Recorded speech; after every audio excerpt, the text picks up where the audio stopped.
Good Woch. Welcome to tonight's shir. Hey Tavis, special time to focus more on what Sforim are saying.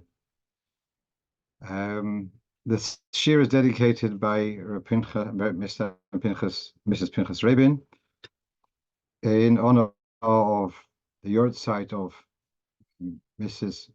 Hannah Razel Bas Baron David Rabin. Sorry, no, I don't remember what his family name was.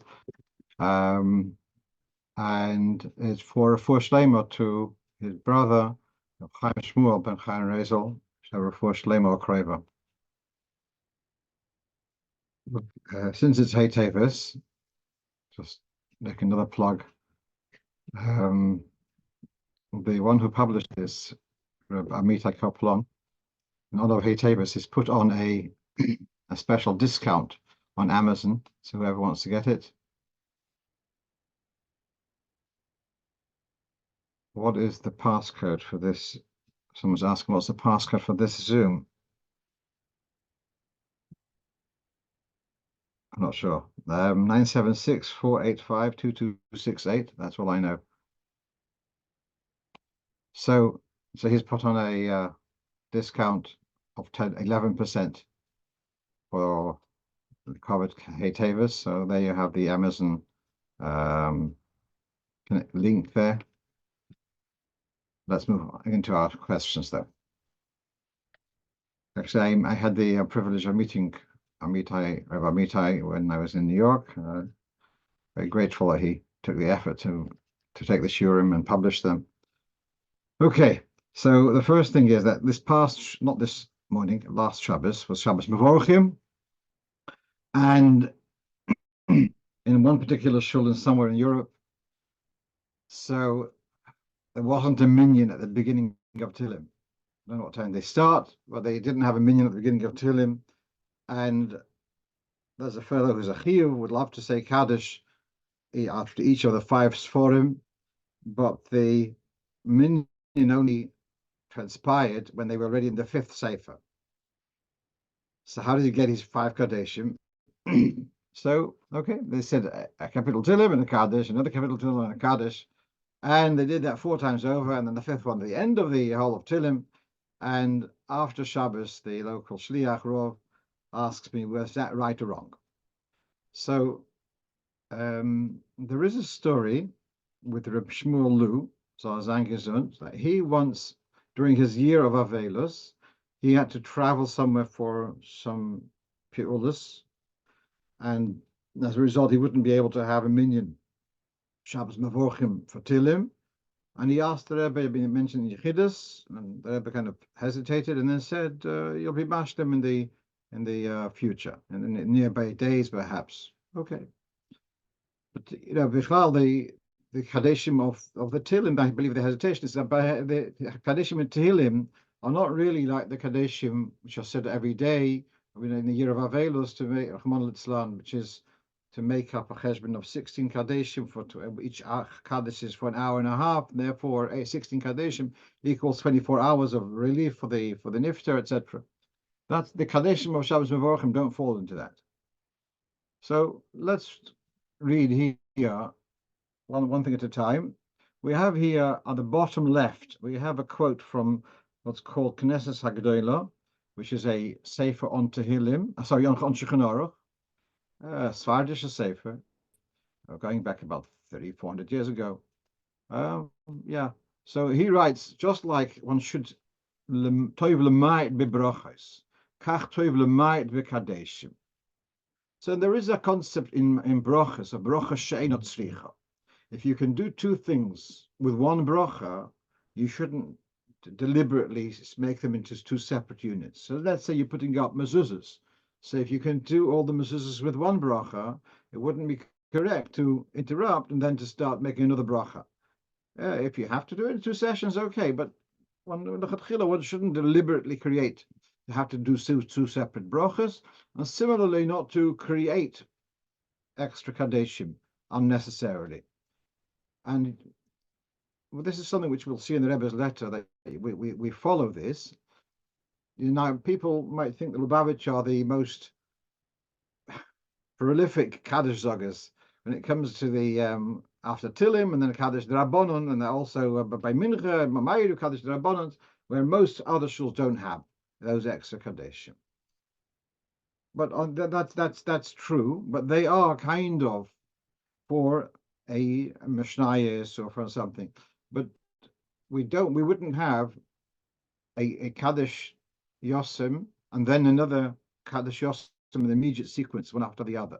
Well, let's read the Rebbe's letter. Now, this letter is printed at the back of the Tehillim, written to Reb Zalman Duchman, Olav Shalom, who was an elderly person, and in 770, even then in the 50s, it looks like there were many minyanim, one after the other, and not necessarily for chiyuvim. There were people just, I mean, it's not only a chiyuv who has to daven with a minyan. We all should be davening with a minyan. So he would go around to these minyanim, and he would voluntarily do the kaddish after sheshayim, kaddish after kaveh, and after aleinu. And some people took exception to this and said, Reb Zalman, it's tak a chiyuv, leave us alone. So he wrote into the Rebbe whether he's doing right or wrong. And there we've got this long letter, which is published at the back of the Tehillim, about that it is appropriate to have the Kaddishim in those intervals between the various, in Kabbalah, you have Yeridas Oilimis, Ashavot Sinas and Oilam Abriya going down, and then Sheshel Yom is Oilam Yitzire, and then Kaveh with is Olam Ha'asiyah, and so between one Olam and the next, there's a Kaddish kind of at that interval. Okay. Meanwhile, in this letter, the Rebbe then goes to the Kaddish after Tilim. Now he's talking about Tehillim on Shabbos Mevorchim, and here the takon of Shabbos Mevorchim was, which was somewhere in the Pays, Pei Vav, Pei Dal, somewhere around those years, in the very difficult times in the beginning of communism in Russia, and there was this takona. Apparently, the one who suggested it to the Rebbe was someone called someone Lane, Itzke Lane. I don't remember exactly. And he saw that other Chassidim, they've been Chernobyl particularly, say the whole of Tilim every Shabbos. He said at least we do once a month. And the Rebbe, as in the Frierdiker Rebbe, accepted this. So so we have this takon, and then the Rebbe said, as I'm going to say the Rebbe, I mean the Frierdiker Rebbe, that after each sefer, you should say Tilim. If there's no chiyuv, except there's a chiyuv to say after each sefer. If there's no chiyuv, then once after the entire Tilim. This is, the Rebbe says, is written in the Torah Or Siddur, Tafshin Aleph edition. Now, the Torah Or Siddur was reprinted in America, Tafshin Aleph, one of the first projects the Rebbe did when he arrived in America, and they took out the Birchas HaMelech, which was in the earlier editions that didn't apply in America, Birchas HaMelech, and instead there was a blank space. So that's where they put in near the Birchas HaChodesh, so therefore we put in there the takona of Tehillim, the various takonas of saying every day, the Shiachitas, and the takona for Shabbos Mevorach.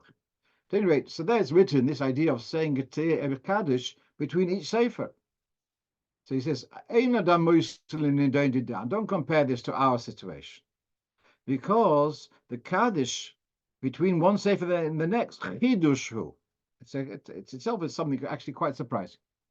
Because actually our minig is by Bochin Afshin and David Hashem Oiri, and then we do them right after Shir Shel Yom. And we make just one Kaddish for all of those. This is this Tilim, that Tilim, the other Tilim. We say one Kaddish for all of them.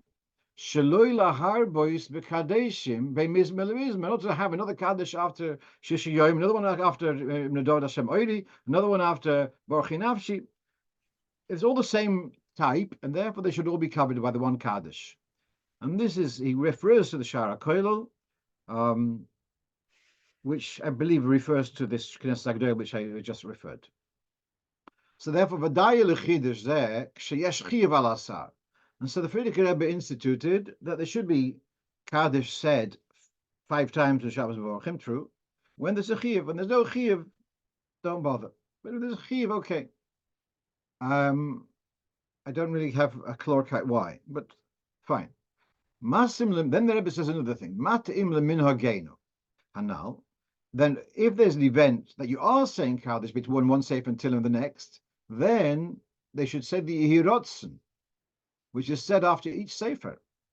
At least the one who's saying Kaddish should say Yehirotzen before he says Kaddish. Because the Yehirotzen kind of creates a break. It's a siyum. We finish this session, say Kaddish. And then you start the next one, it's like a new thing. Similar to when you have a pressure with Shalshudis, it talks about breaking the meal into two, and you can say the Yotze Shalshudis that way. So the Rebbe is saying that the saying of the Kaddish would be kind of justified, the multiple Kaddishim, because of the Yehirotzen. Actually, it's interesting what the Rebbe points this out, because there is actually an advantage in saying the whole Tillim uninterrupted. It says, Mi Yemalil, it's a word, a Chassidische word, I think, B'Shem Baal Shem Tov, Mi Yemalil Gvuris Hashem, Yashmiya Kol Tehilosoi. Who can mouth the praise of Hashem to proclaim all his praise? And the Baal Shem Tov took the word Yemalil and says Yemalil can also mean to crumble. Mi Yemalil Gvuris Hashem, who can crumble the Gvuris of the Eibishter? Yashmiya Kol Tehilosoi. You say the whole Tillim in one sequence, so then that is a way of breaking down that the Gvuris should be broken down, should there be Chesed instead. That's a word. There's a letter of the Rebbe somewhere. If someone has surgery the coming week, so he says the preceding Shabbos, he should try to say the whole Tillim uninterrupted with the Shabbos before. Interesting. So coming back, so there is in Ma'ila Dafka saying Tillim uninterrupted, but the one who's saying Kaddish, and actually by us usually the Chazan also says the Yehirotzen. In that way, you have a interruption. So we have here then, coming back to our point, generally we have a reluctance to say, to create more Kaddishim without a proper interruption between one item and the next. If they could all be covered by one Kaddish, then you wouldn't be justified in just saying Tillim Kaddish, Tillim Kaddish, at least according to Amidic. What could be done, as I said, you can make up those Kaddishim. Those who remember in the times when the Rebbe would daven Shachris B'Chidus, the days when the Rebbe would say Kaddish, he would come to Mincha and say a Kaddish D'Rabbanon before, he said Mishnayos and a Kaddish D'Rabbanon before Mincha, and then he went into Mincha. So there are ways of making out. You can certainly, if there's a place where there's more than one minyan, you can go to other minyan and make up your Kaddishim. I don't know if that would be applicable in the place where they asked the question from. Okay, now I was thinking this over on Shabbos, and it occurred to me that there's something about that there's one place, there's a letter of the Rebbe which seems to contradict what I just said. This letter is to Rabbi Yitzchak Dubov, who lived in Manchester, and he was, as we know, he was a mashgiach in the Manchester Yeshiva together with the Manchester Rosh Yeshiva, and he asks the Rebbe in the shul where, I guess, the Yeshiva, so there they have Sfiras Ha'omer is after Aleinu. So we have Sfiras Alter Rebbe instituted Sfiras Ha'omer before Aleinu. So that there should be one Kaddish for Sfiras Ha'omer and for Aleinu together. Why do you have to have a separate? So now he asks in his shul where he is davening, they're doing Sfiras Ha'omer after Aleinu. So should I say Kaddish after the Sfira? So the Rebbe writes the following. If I would have the ability, I think he's saying, if you have the ability, I would encourage you to introduce this concept of Loila Harbes Bekadeshim Shaloila Tzorech, not to have unnecessarily extra Kadeshim. And therefore, just to do the Kaddish after Sfira and not after Aleinu. But if Bishum Eifun Ein Maskimim Alzeh, but if the community there insists, well, we always say Kaddish after Aleinu, we can't drop that, and therefore they want to say Kaddish Yosem after Aleinu, then the Rebbe says it's okay to say Kaddish also after Sfira, im minag hamokim keinhu. So now, here I've just said that we should avoid saying extra Kaddeshim, and here, if Lubavitch is davening in a non-Lubavitch shul, and they are saying a Kaddish after Aleinu and after Sfira, and the Rebbe says it's okay. So how does it reconcile with what I just said? That was going through my mind this morning at some stage,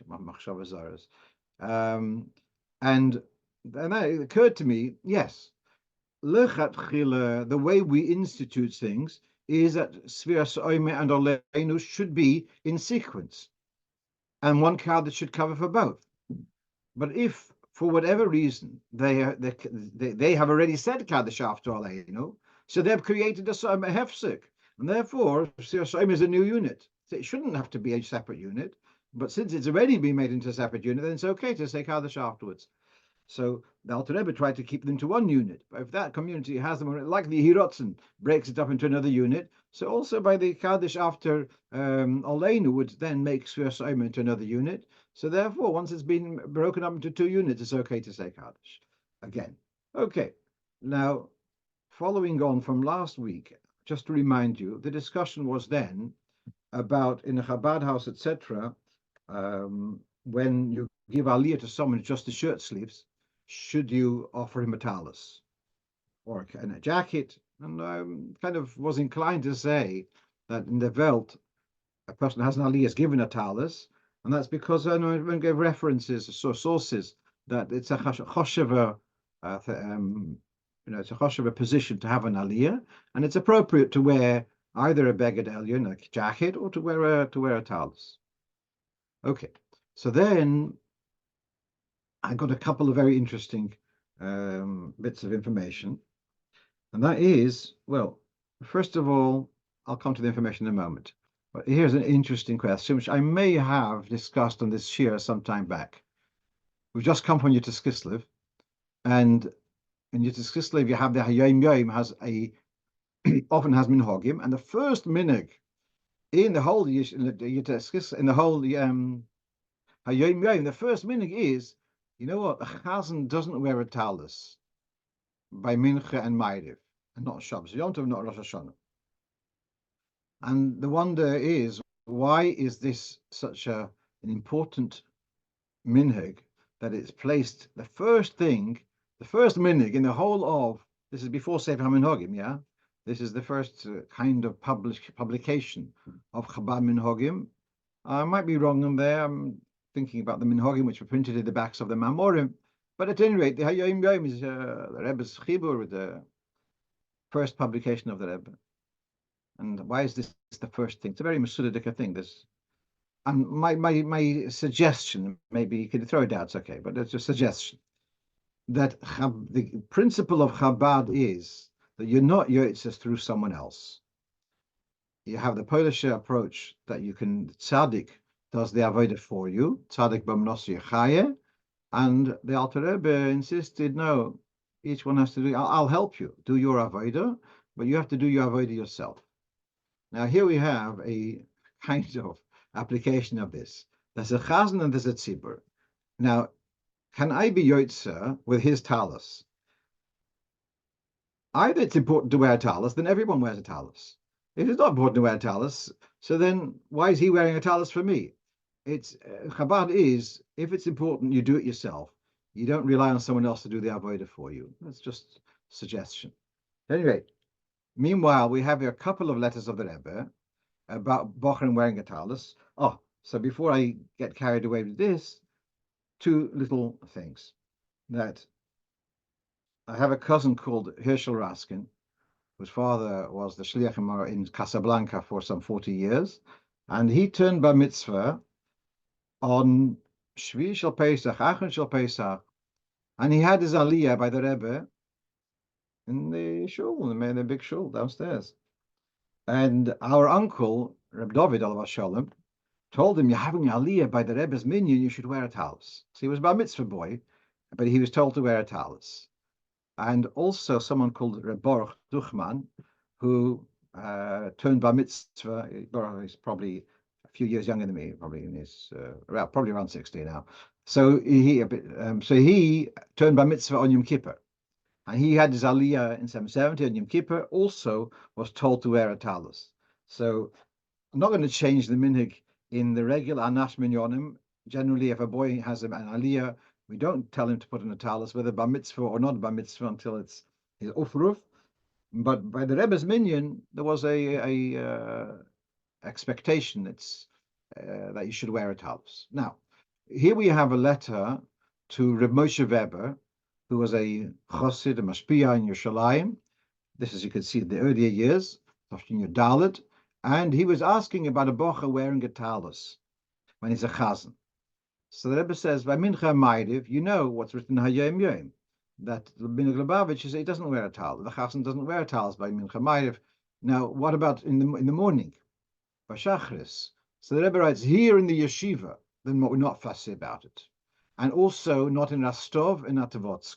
Now, these are two places where the yeshivas were. Yeah, we're talking about after the yeshiva left Lubavitch. So it was a time in Rostov. Later it was in Warsaw, in Atavotsk.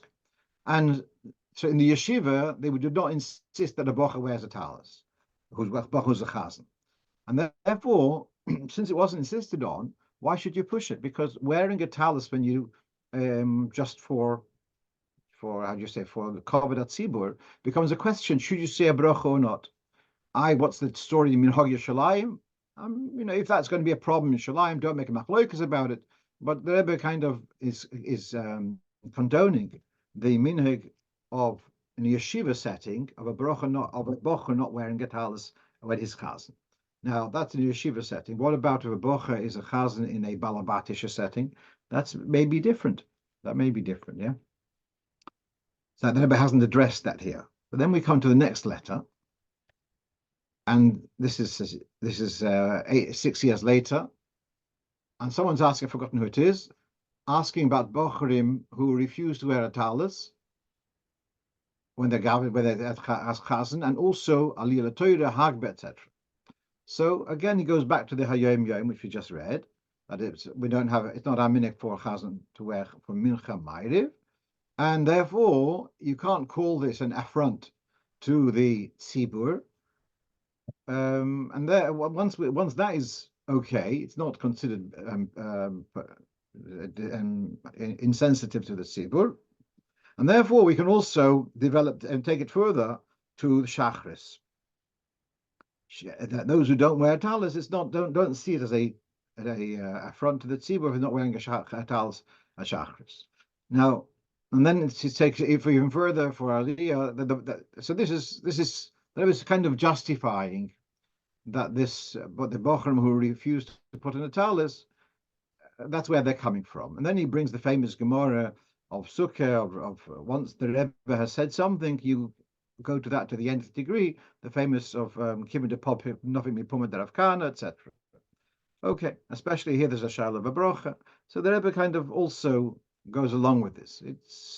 I remember when I was in Melbourne, there was a bocha who was the Balkoira, and b'shumayf, and he wouldn't wear a talus, which was very strange. I'm talking about the main Balabatish Minyan. It was also by Rabbi Gron Allah Sholem. The majority of that tzibur weren't even Lubavitcher. It was interesting that, but he was so important to him. He mustn't wear a talus. It's worried, and it might be an extreme position, because I think that kavod tzibur wouldn't have been such a problem.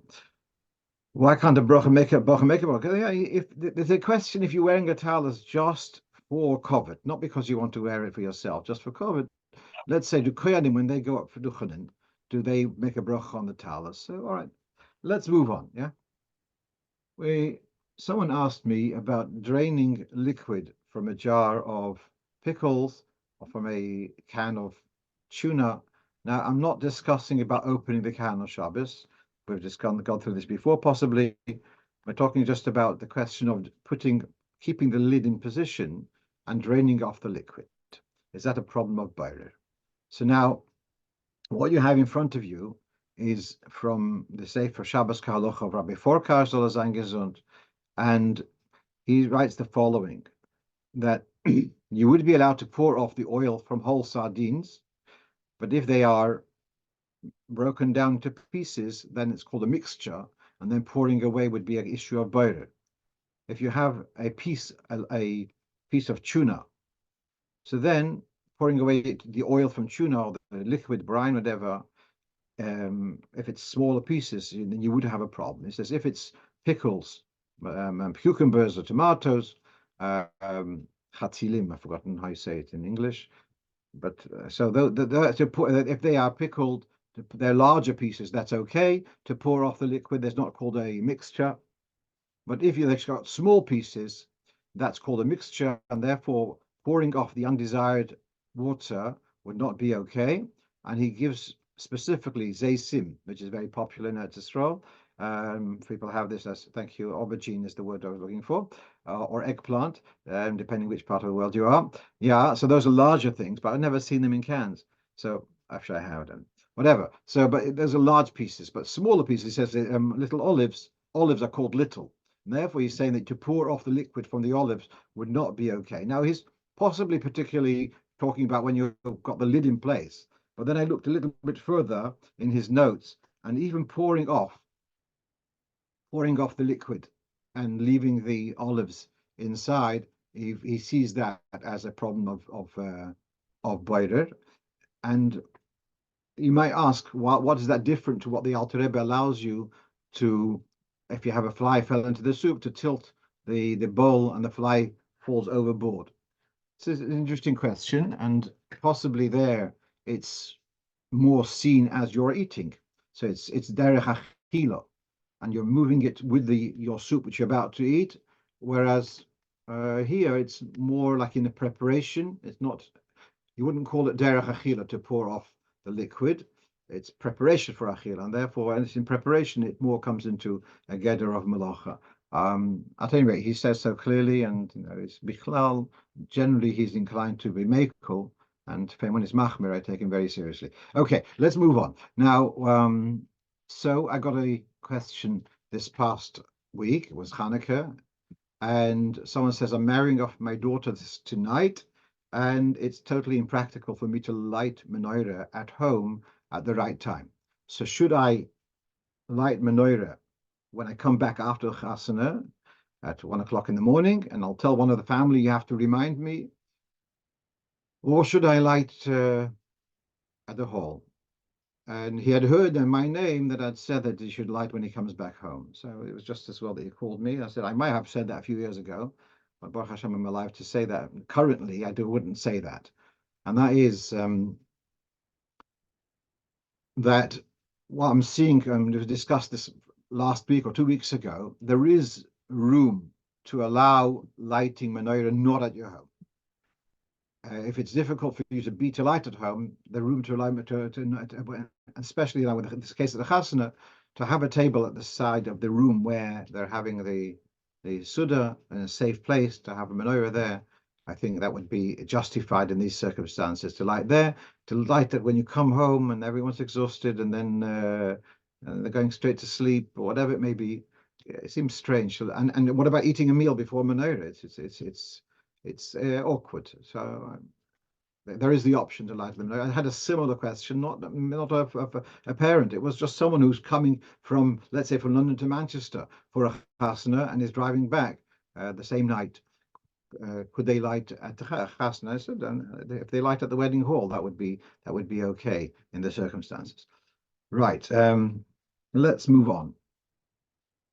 So someone asked me this past week, talking about the morning brachas. Why are they composed in the negative? Shelo yasani goy, shelo yasani ovet, shelo yasani isha. Why not in the positive? Shasani Yisrael. So this question is already addressed by the Bach, who's a commentary on the Tur in Siman Mem Vov, and he says the following: that if we would say Shasani Yisrael, well, Shasani Yisrael means already I'm a Yisrael, not an Eved. It means I'm a man and not a woman. Otherwise, it'd be Shasani Yisraelis. And therefore, if I'd say Shasani Yisrael, I can't say the other two. So by saying Shelo Yasani Gai Shelo, and then you can develop and you can have 3 brachas. Now, this is so interesting because we've just been talking about not saying Kadesh Shalel Tzorech like brachas Shalel Tzorech. And here, all of a sudden, we're saying, on the contrary, we want to read these words here. Sorry about that. Ve'ein zeh kavanosenu lekatzer. At this point, we're not interested in making things brief. We want to have more expressions of thanks, to thank Hashem for each chesed, a separate bracha, because we want to dafka draw it out more brachas rather than the less brachas. That's why we say dafka the negative shlois on the shlois on the obvious shlois on the isha. Now the answer is, if you follow the question, why were you looking at it? When there's a whole story with David HaMelech when they had a plague and there were people dying, 100 people dying each day, and David HaMelech is all is Ayin Lamed 100, and he through Hakodesh, etc., came to the idea of having Meya Brochas B'chol Yom. And that's why we have this discussion in Siman Memvav of having Meya Brochas every day. And the morning Brochas, those 15 or whatever number of Brochas which we say every morning, they are part of this extra Brochas to make up the quota of 100 Brochas a day. So there's there's the interest to create separate Brochas, and that's what's being said over here. Stamazeh, when you're having an apple and an orange, you can have 1/8 for both of them to make two separate brachas. That would be going into bracha she'ena tzricha. Now, I want to, yes, there. I missed out the middle piece that he brings. That there are those who say, there's a Gemara says it better if a person is created or not created. Really, the Gemara says better, he shouldn't have been created. If he's already created, so then he should do mitzvahs, etc. So then, instead of saying shosani, he says, really, I mean, better I wouldn't have been created, never get into trouble in the first place. But if I've already been created, then thank you that you created me this form, not in that form. Okay. Now, since it's Motzei Shabbos, so I'm going to share with you something which a story of, my son showed it to me. So there's one time the Raditchev Rov, Rabbi Levitzlach, goes into the shul, and he sees a Poshta'id davening with great ecstasy. And he approaches him, the Rabbi Yitzchak approaches the Yid, and he asks him, what do you think when you say Shelo Yosani Goy?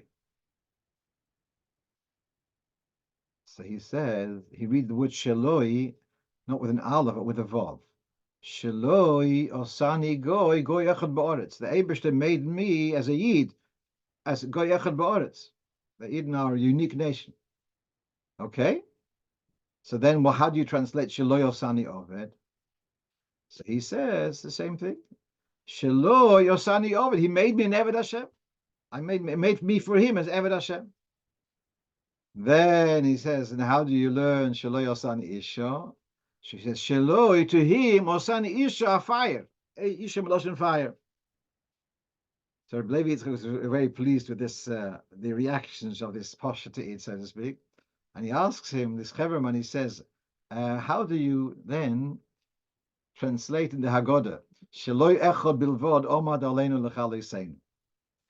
That there wasn't only one oppressor who came to annihilate us. So how do you translate that? Sheloi Echad. Chas v'sholom to say that the Eibishter is Sheloi, the Eibishter wants to annihilate. So he says, their takir, the pshat is Sheloi with an aleph. But it's like this. He took the word L'chaliseinu, Miloshin with a ches. And L'chaliseinu with like Vayichal Moshe, to plead. We're going to have the Kriyas Torah on Friday. Vayichal Moshe. There's sometimes there are sometimes you think there's only one tzaddik in the generation who can daven for us. Lo yechad bilvad. It's not only there hasn't been only one tzaddik omad aleinu l'chaliseinu to daven on our behalf, but nevertheless, Hakadosh Baruch Hu matzileinu miyodam. Ultimately, the Eibishter helps us. That's how he translates. That's that story. Okay, let's move on. Okay, so last week spoke about it's a woman asked me, she squeezes some fruit or oranges with a squeezer and then creates some juice. So the bracha obviously on the juice is shahakol. What happens if she has a piece of fruit before?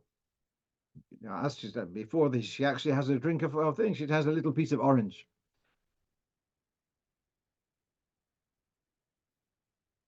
So I'd said that since she made her eights on the orange, she doesn't have to make a bracha shahakal on the juice. That's what I'd said. And someone who listened to the recording he challenged that, and I think he's right. And I look at last week I'd quoted from the Sefer Sharia Brocha, a contemporary Sefer on Brochas. And if you read here, what he's saying is that the juice is covered by the brocha on the fruit, als ikir v'tofel. You're having a fruit and you're also having juice. Let's say you had a watermelon. And then there's in the dish, there's also a bit of juice. So you won't make a separate brocha on the juice because it's toffel to the fruit. But here, to say that the drink of orange juice is toffel to the bit of pulp which you ate before, is more difficult to accept, which I think he got a valid point. And a couple of points here. One is that the Mishnah Berurah, which is on the screen, that's in Siman Reish Ches, Sifkot and Samar Gimel, talks about if you had grapes and you had an apple. So then by benching, you'd say Allah eitz val priho eitz, and you don't say a separate bone of oshes on the apple because it's included in the Allah eitz val priho eitz, which you said on the Shivas Haminim.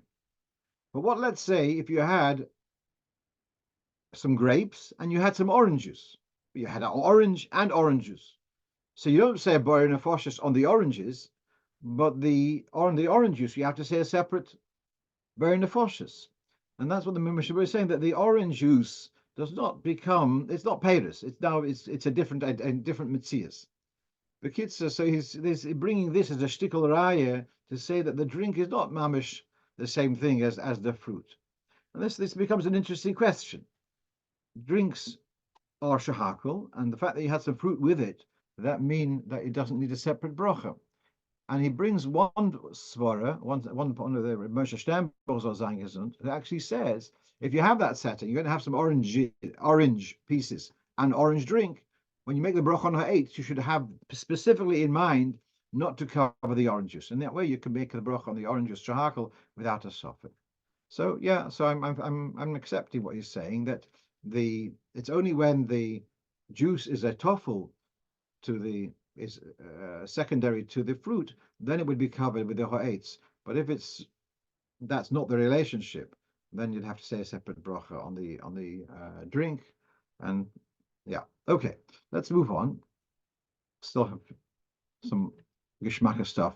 Just whilst I was researching for this, it came along the question about coconut juice, coconut milk. This is from Reb Chaim Noah, and he's asking the following. Normally, when we talk about fruit juice, you've taken a nice orange and you've mushed it and you've destroyed it, and now you've got a juice. So it's lost its privilege. But the coconut milk is not from crushing anything. It's something which is part of the fruit. So why should the coconut milk not be ha'etz? That's his question. So then he writes that he quotes from the Yad Ephraim, says the following. It's a commentary on the Shulchan Aruch. He says, Al mashke sheme'olam lo hoya roy la'achila lo shaykh levorach orov shem pri. He says the brachas on foods were made for foods. A drink doesn't have the status of a fruit. So therefore you can't make a bracha beire pri ha'etz on coconut milk. I'm not totally convinced. My impression from the Gemara is that really wine should have been beire pri ha'etz, and it was upgraded to become a beire pri ha'gofen. And oil, there's a svara, if you're having oil, it's not normal to drink oil. If you did have a drink of oil, it would be beire pri ha'etz. At any rate, but this is what he says. And Lamaisa, he says, would say shahakal because of the doubt. But there is interesting, there is a svara that it should actually be ha'etz. Just if somebody ever, I'm sure you wouldn't have to make a new bracha. Right. So here I'm going on to question number 8. And a very interesting question. The question is, a shliach in California calls me on Thursday. He's going to a prison. And it's gepoiled Nes Chanukah that the prison authority allow him to light menorah in the visiting room. Now, I know many of you know the story of the Rebbe with Rabbi Katz from South Africa, Alav Shalom, where the Rebbe pushed through that they should, through Rabbi Katz, they should be allowed to light menorah in the prisons. But that was, he explained to me, in America there's different madregas. There's federal prison, the state prison, and the county prison. It was a breakthrough that he was able to light the menorah with this prisoner, Yiddish boy in prison. But the arrangement is that you come in and the room is divided with a glass. And the prisoner is on one side and the visitor on the other side. And there's like you in there's a speaker system that you can speak from one to the other. You can't hardly hear from the one side to the other. And there's no way that he could give the menorah for the prisoner to light. He would be able to, the shliach is able to light the menorah in his side of the room. And his question is, can he encourage the prisoner to make the bracha, and he, the shliach, would light the menorah? Now, the general position is that we have a concept of shlichus. I can have someone put up mezuzahs for me. I can have someone do bdikas chometz for me. Usually, you've got what I would call the Baal HaMitzvah and the Oiseh HaMitzvah. So it's my mitzvah, it's my house, therefore I have to put up mezuzahs. But you are doing it for me, so you are the Oiseh HaMitzvah, you're the active, you're doing the actions. So usually the case is that the one who's doing the mitzvah would make the bracha. So here is where we're looking for, can we make an exception to that rule? Could we have that the prisoner will make a bracha and and his shliach will be the Baal HaMitzvah will make the bracha and the shliach will be yotze, so to speak, from his bracha. In a sense, be yotze on behalf of the Baal HaMitzvah of the prisoner. So, looking around, here you have from the Ben Ish Chai. Ben Ish Chai, it is in Parshas Miketz, and he talks about lighting the menorah, and he says if the balabos is ill and is bedridden, you shouldn't bring the menorah to the bed and then put it in the right place, because the menorah has to be lit in the right place. That's hanocha usa mitzvah.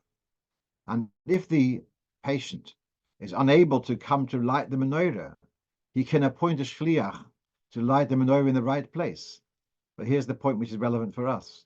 And the choile can make the bracha, and the shliach will light the menorah in that place right after the bracha.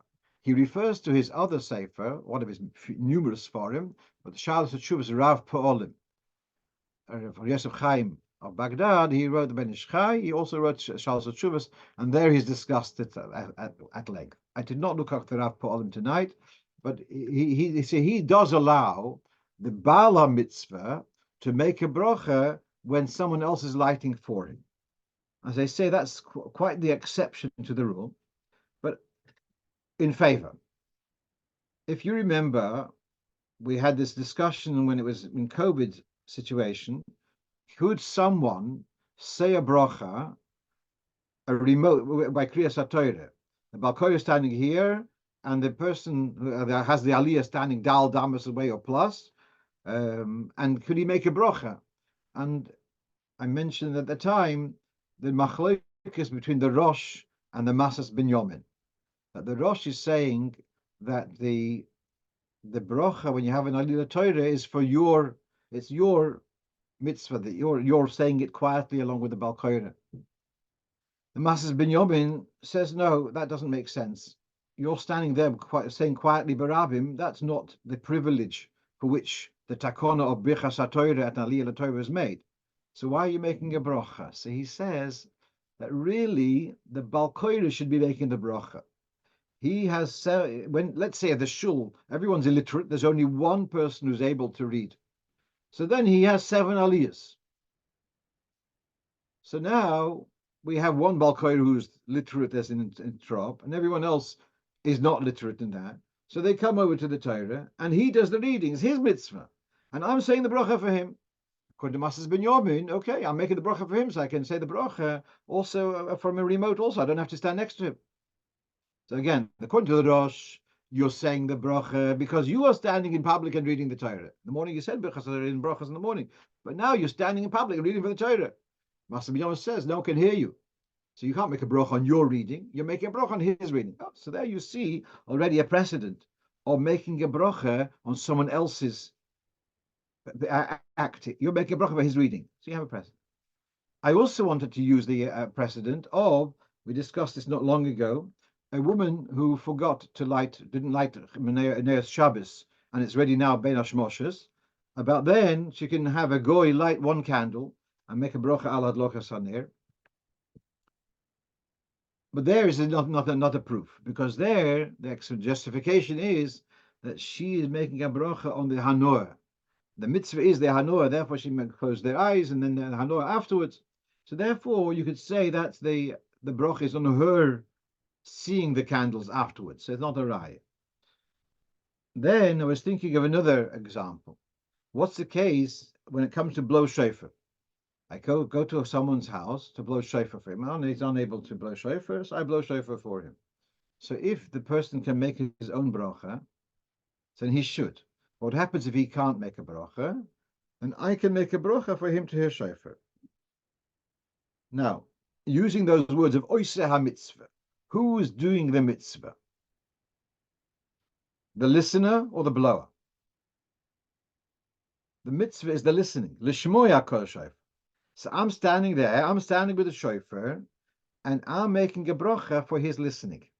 So the oiseh, I'm making a bracha for him doing the mitzvah. Okay, so then I have a similar situation here, that the fellow behind the window, I'm doing the mitzvah. I'm the shliach there. I'm lighting the menorah, but he's making a bracha for my action. So there is a bit of justification. Now, how about if let's the moshel of a mezuzah. If I've got now putting up mezuzahs, and I bring in a worker, and he's putting up the mezuzahs, can I make a bracha onto my house? Can I make a bracha on his putting up the mezuzahs? So according to this svara, we seem to see there is a bit of latitude for that. The general view is not so. The general view is, and we can look in Hilchos Chometz, generally it's the one who does the mitzvah. But b'shas adchak, there is room to allow for this, that the oiseh ha-mitzvah, sorry, that someone else can make a bracha for you to do a mitzvah. There's a pri chodosh who does allow, pri chodosh in Hilchos Chometz, does allow the balabos to make a bracha, and his workers will do, or his family members will do b'dikas chometz. He does allow that. He allows the bala mitzvah to make a bracha on the actions which are going to be taken by someone else. So generally, that's not the view, but there is a little bit of room, especially in such a situation. And as far as the bracha, she'osa nisim lav is saying, that's for sure you can make a bracha. That's no question. The bracha shechianu, for sure you can make the bracha shechianu. Question was about this lahadik ner Chanukah. And last night I mentioned this in shul, so someone asked if it's someone else is doing it, perhaps it should be al hadlokas ner Chanukah. So there's a Mogen Avraham who says that even when you're doing it through someone else, also you'd still keep to the traditional nusach of lahadlik ner Chanukah, not al hadlokas, which is well, we'll leave it for another time, the discussion. But he gives a reason for that. I don't remember now clearly. Now, okay, so I have here a situation where a ger tzedek, somewhere in another continent, he writes to me. He also involved with goyim and bnei noyach, etc. So he asks, what does he do if one of the bnei noyach says Hashem's name Yud Kei Vav Kei and pronounces it in the way that we are told that we shouldn't be pronouncing it? Should he object? Should he say something about it? Is it a punishable? Is it an offense for them to do it? Is it blasphemous? Oh, my immediate attitude is it's not blasphemous to say Hashem's name. It may not be appropriate, but it's not blasphemous. So let's go. We have this Gemara in Kiddushin, Daf Ayin Aleph. So we have the posuk. Is it in Pashas Boy, somewhere around there? Zesh, was it? No, it's earlier. It's Pashas Shmos. When Hashem speaks to Moshe Rabbeinu and he asks him what name, it says Zesh Mila Oilam, Ze Zichri Lederde. So Rav Avina says it says Zeshmi and then it says Ze Zichri. So Hashem says to Moshe, Loichesh ani nichtov ani nikra, that I'm not called orally the same way as my name is written. Nichtov ani beyudke, my name is written Yudke Vavke, and the pronunciation though orally is Aleph Dalet. So we have here from this Gemara, Deshmi la'olam le'elem ksiv la'alem, to conceal, fine. So we don't pronounce Hashem's name Yudke Vavke. Instead, we pronounce Adni. But that's something which is written in the Gemara, which is something which is told to us, Bnei Yisrael. To say that a goy would say Yudke Vavke in the way it's written, to say that's blasphemous, I don't think so. I don't see the reason to say that. On the other hand, we do know that Moshe Rabbeinu was told that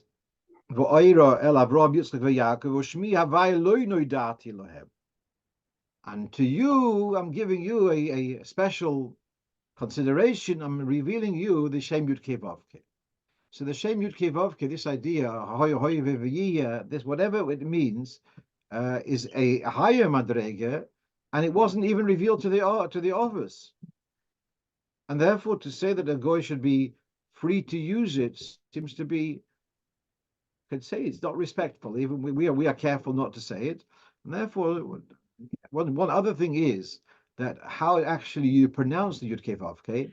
Now, interesting. We pronounce this Yudke. Well, we don't pronounce it. The way it's written in Chumash is Shvo Cholam Kometz, and that's the same vowels as the word Le Oilom. Yeah, you look in the Chumash. Shvo Cholam Kometz. The Shem Adni is also, well, it's a Chat of Pasach, which is really a glorified Shvo. Adoi, and then Shvo Cholam Kometz. So there is the standard vowelization of Yudke Vavke in Sidurim, etc. In Chomoshim is Shvo Cholam Kometz.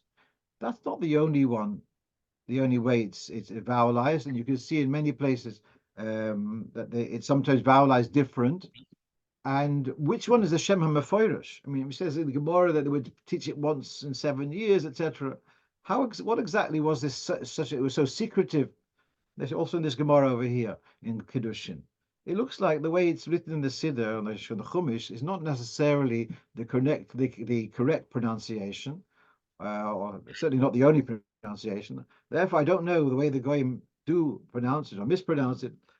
Perhaps they're not getting it right in any case. So, but I think the correct thing would be to say, if that comes in conversation, to say that we are conscientious about it and we don't pronounce it this way out of respect, and encourage them to take the same view. Okay, we'll have one last thing which we have on our list, and that is okay. So then, a shliach somewhere in Europe contacted me on Friday. He's got this concern. This is in the Beis Chabad, and there's an urn for hot water. And as you can see, it feeds directly into the sink. And sometimes you fill out your cup of coffee, and you turn off the tap, and it still drips a little bit of hot water drips into the sink. Now, what's very common in sinks is there's cold water.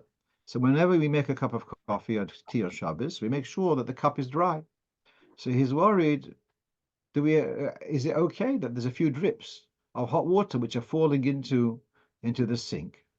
And then if the hot water falls onto the cold water, it's heated up the bit of cold water. So obviously we can talk about Dova Shein and Miskavin. Is it a psik ratio? Is it not a psik ratio? I have a slot every in the Beis Hero every Friday. So I came a few minutes early. I spoke to the previous Moira. I asked him, what would you respond to this? So he said a nice word. we have the idea of irui, when you pour, and there's an impact, and the pouring could cook, and that's why we're careful with a cup of water, with a cup of tea, to dry out the cup. There's a term called nifsak hakiluach. If there's a drip, if there's a stream of boiling hot water, but it's no longer connected to the original source, it's like in spurts coming out, but it's not connected. So then in halacha that doesn't. I mean, this is in Yeredeya, in Simon Tzadik Aleph and Yeredeya and Chavas Das, but in a few places that irui shenifsak hakiluach may cause mavflit or mavliya, may cause taste to be absorbed, etc. So let's say if it was hot milk had dripped into a fleishika dish, is it absorbed? Possibly yes. But when we're talking here about whether it's mavashal, so it's definitely not mavashal, and therefore it doesn't cause a problem of dripping. So in addition to the svaras of Einim Iskaven, etc., we also have a nice svara that once the spurt of water has lost contact with the urn, it's definitely not mavashal. Just to finish off with, again, I said at the beginning that the compiler of this Panorama of Halacha book, which is available on Amazon, has priced it down by 11%, the Kovad Hetevis. If you don't have it yet, you're welcome to go onto Amazon and make your order. And with this, I wish you all a good Tavoch and a Freilacha Hetevis, Didan Notzach, and we should see a Didan Notzach in Eretz HaKodesh.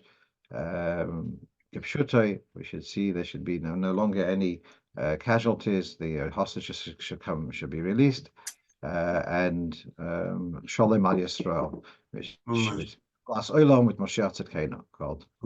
Good